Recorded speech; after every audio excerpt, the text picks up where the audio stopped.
जय श्री कृष्ण।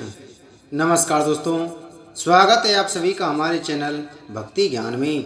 दोस्तों, आज मैं आपको गोवर्धन पूजा की पावन कथा सुना रहा हूँ। दीपावली के अगले दिन गोवर्धन पूजा की जाती है। लोग इसे अन्नकूट के नाम से भी जानते हैं। इस त्योहार का भारतीय लोक जीवन में बहुत महत्व है। इस पर्व में प्रकृति के साथ मानव का सीधा संबंध दिखाई देता है। इस पर्व की अपनी मान्यता और लोकता है। गोवर्धन पूजा में गोधन अर्थात गायों की पूजा की जाती है। शास्त्रों में बताया गया है कि गाय उसी प्रकार पवित्र होती है जैसे नदियों में गंगा। गाय को देवी लक्ष्मी का स्वरूप भी कहा गया है। देवी लक्ष्मी जिस प्रकार सुख समृद्धि प्रदान करती है, उसी प्रकार गौ माता भी अपने दूध से स्वास्थ्य रूपी धन प्रदान करती हैं। इनका बछड़ा खेतों में अनाज उगाता है। ऐसे में गौ संपूर्ण मानव जाति के लिए पूजनीय और आदरणीय है। गौ के प्रति श्रद्धा प्रकट करने के लिए ही कार्तिक शुक्ल पक्ष प्रतिपदा के दिन गोवर्धन की पूजा की जाती है और इसके प्रतीक के रूप में गाय की। जब कृष्ण ने ब्रजवासियों को मूसलाधार वर्षा से बचाने के लिए 7 दिन तक गोवर्धन पर्वत को अपनी सबसे छोटी उंगली पर उठाकर रखा और गोप गोपिकाएं उसकी छाया में सुखपूर्वक रही। 7वें दिन भगवान ने गोवर्धन को नीचे रखा और प्रतिवर्ष गोवर्धन पूजा करके अन्नकूट उत्सव मनाने की आज्ञा दी।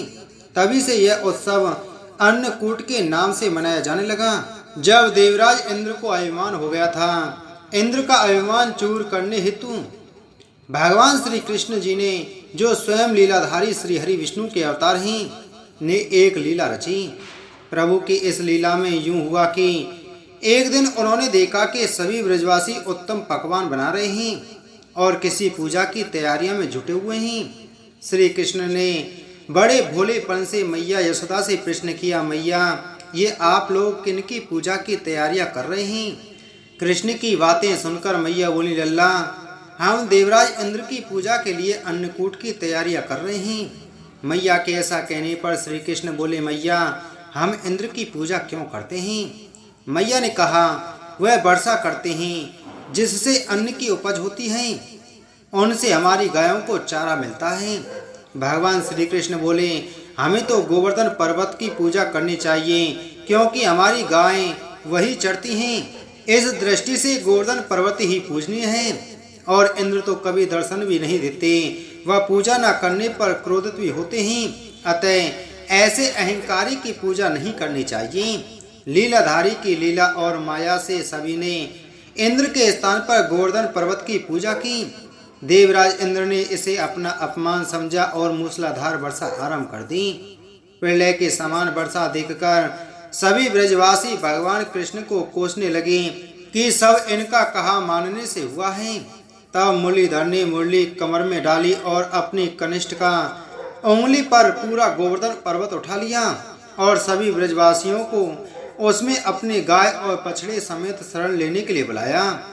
इंद्र कृष्ण की यह लीला देखकर और क्रोधित हुए, फलतः वर्षा और तेज हो गई। इंद्र का मान मर्दन के लिए तब श्री कृष्ण जी ने सुदर्शन चक्र से कहा कि आप पर्वत के ऊपर रहकर वर्षा की गति को नियंत्रित करें और शेषनाग से कहा कि आप मेड़ बनाकर पानी को पर्वत की ओर आने से रोकें। इंद्र निरंतर 7 दिन तक मूसलाधार वर्षा करते रहे।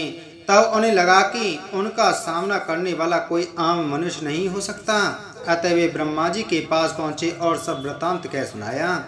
ब्रह्मा जी ने इंद्र से कहा कि आप जिस कृष्ण की बात कर रहे हैं, वह भगवान विष्णु के साक्षात अंश हैं और पूर्ण पुरुषोत्तम नारायण हैं। ब्रह्मा जी के मुख से यह सुनकर इंद्र अत्यंत लज्जित हुए और श्री कृष्ण से कहा कि प्रभु, मैं आपको पहचान न सका, इसलिए अहंकार वश भूल कर बैठा। आप दयालु हैं और कृपालु भी, इसलिए मेरी भूल क्षमा करें। इसके पश्चात देवराज इंद्र ने मुरलीधर की पूजा कर उन्हें भोग लगाया। इस पौराणिक घटना के बाद से ही गोवर्धन पूजा की जाने लगी। ब्रजवासी इस दिन गोवर्धन पर्वत की पूजा करते हैं। गाय बैल को इस दिन स्नान कराकर उन्हें रंग लगाया जाता है व उनके गले में नई रस्सी डाली जाती है। गाय और बैलों को गुड़ और चावल मिलाकर खिलाया जाता है। आइए जानते हैं गोवर्धन पूजा की विधि। इस दिन प्रातः काल शरीर पर तेल मलकर स्नान करने की प्राचीन परंपरा है। इस दिन आप सवेरे सवेरे उठें और स्नान आदि करने के बाद स्वच्छ हो जाएं। उसके बाद में आप पूजन की सामग्री के साथ में पूजा स्थान पर बैठ जाएं और अपने कुल देवता का कुल देवी का ध्यान करें। पूजा के लिए गाय के गोबर से गोवर्धन पर्वत पूरी श्रद्धा भाव से बनाएं। इसे लेटे हुए पुरुष की आकृति में बनाया जाता है। प्रतीक रूप से गोवर्धन रूप में आप बनाकर फूल पत्ती टहनियों से एवं गाय की आकृतियों से सजाया जाता है। गोवर्धन की आकृति बनाकर उसके मध्य में भगवान श्री कृष्ण की मूर्ति रखी जाती है। नाभि के स्थान पर एक कटोरी जितना गड्ढा बना लिया जाता है और वहाँ एक कटोरी व मिट्टी का दीपक रखा जाता है। फिर इसमें दूध दही गंगाजल मधु और बतासे इत्यादि डालकर पूजा की जाती है और फिर इसे प्रसाद के रूप में बांटा जाता है। कुछ स्थानों पर गोवर्धन पूजा के साथ ही गायों को स्नान कराने की, उन्हें सिंदूर इत्यादि पुष्पमालाओं से सजाए जाने की परंपरा भी है। इस दिन गाय का पूजन भी किया जाता है। तो यदि आप गाय को स्नान कराकर उसे सजा सकते हैं या उसका श्रृंगार कर सकते हैं तो कोशिश करिए कि गाय का श्रृंगार करें और उसके सींग पर घी लगाएं, गुड़ खिलाएं।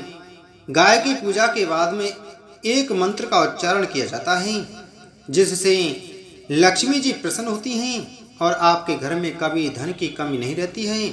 फल मिठाई इत्यादि आप पूजा के दौरान गोवर्धन में अर्पित करिए और एक कटोरी दही नाभि स्थान में डालकर जर्नी में से छिड़कते हैं। उसके बाद में गीत गाते हुए गोवर्धन की 7 बार परिक्रमा की जाती है।